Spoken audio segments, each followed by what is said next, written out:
Rumah kumayang apa?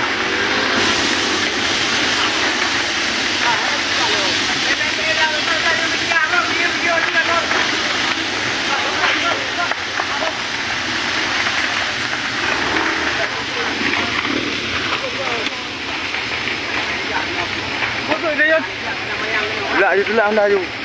Mana ijak apa ya? Ijak no. Ijak apa? Minyak ke? Ijak nak dia tu apa?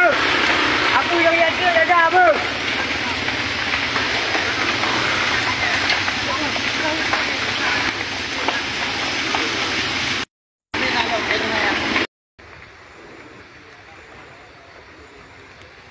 Ini baru mau dekat gubuk tinggi tu bang. Ini baru dekat gubuk.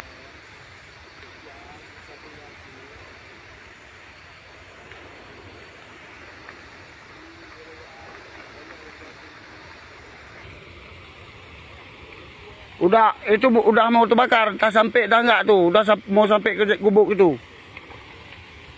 Oh, mak besar kali tu. Wah. Mak.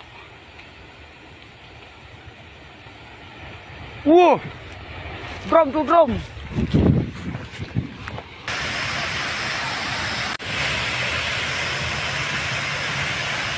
Izin komandan melaporkan.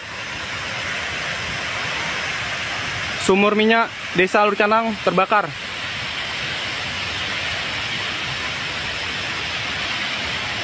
Luas wilayah yang terbakar belum dapat dipastikan.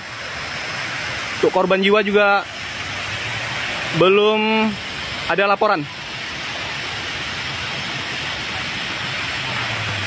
Kejadian pukul 8.15